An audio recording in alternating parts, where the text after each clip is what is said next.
Bonjour à tous, bienvenue sur l'Argus.fr. On est ici avec la DS3. Alors DS3, c'est un modèle qui existe depuis presque 10 ans chez DS, c'est le best-seller de la marque.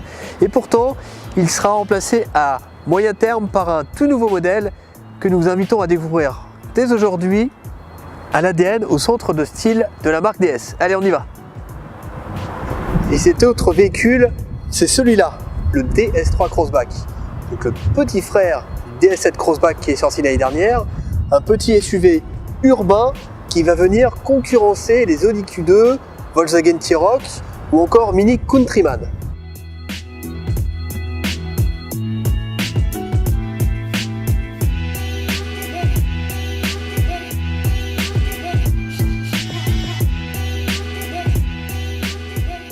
On le découvre ici dans sa version spéciale de lancement, la première, donc ici de marque par une carrosserie intégralement noire, avec vous voyez tous ces éléments normalement qui sont chromés sur la version classique, là ils sont tout en noir.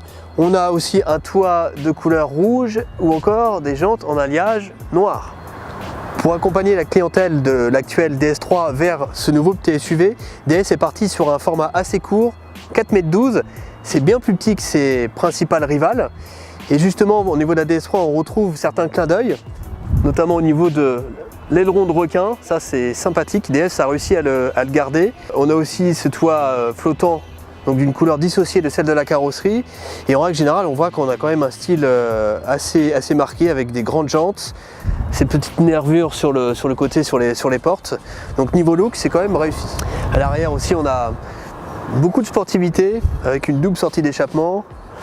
Des écopes latérales, des feux très fins, et c'est encore plus souligné sur cette version la première, avec les feux qui sont entourés d'éléments en noir, et cet élément noir qu'on trouve aussi sur le joint normalement qui est chromé là, qui est noir, et qui entoure les deux feux.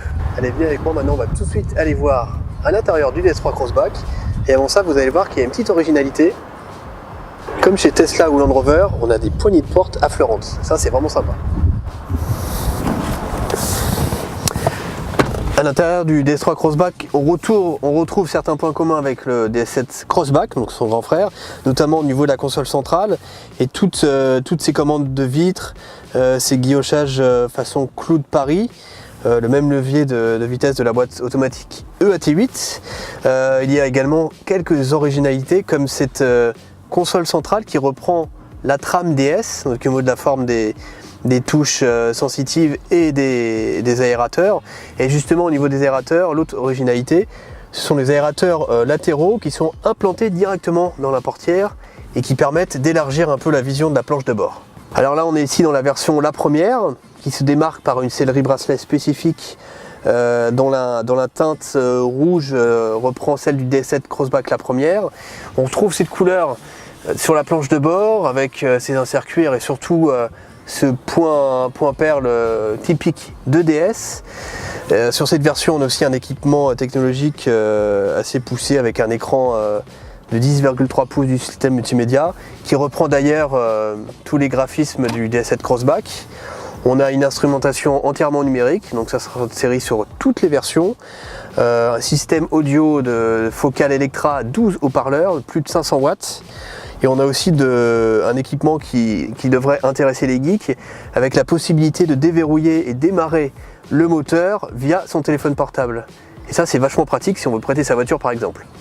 À l'arrière on est quand même beaucoup mieux installé que dans l'ancienne DS3, mais quand même l'habitabilité est assez moyenne au niveau des jambes. Alors c'est vrai que vu le gabarit c'est plutôt pas mal, mais surtout la bonne nouvelle c'est qu'on est bien installé, la banquette est très confortable, on se sent bien. Le seul vrai point négatif c'est la sensation de confinement, donc avec ces sièges qui sont assez imposants, et surtout la faible surface vitrée à cause de l'aileron de requin. Quant au coffre, on est sur un volume de chargement de 352 litres, donc c'est plus grand que l'ancienne DS3. Par contre, c'est moins bien que l'Audi Q2 ou encore un Volkswagen T-Roc. Et au niveau des aspects pratiques, la modularité, on est sur une classique banquette rabattable en deux parties. Le seul bémol, c'est qu'on ne peut pas obtenir un plancher plat quand on rabat cette banquette. Ces DS3 Crossback, la première, comme toutes les autres DS3 Crossback d'ailleurs, seront dévoilées à l'occasion du Mondial de l'automobile début octobre. Il faudra attendre ensuite le mois de mars 2019 pour les premiers essais. On attend vraiment de bonnes choses, notamment avec cette nouvelle plateforme sur laquelle repose ce petit SUV. Quant au prix, il devrait débuter aux alentours de 23 500 €, mais ça, on en parlera plus tard. D'ici là, à bientôt sur l'Argus.fr. Ciao!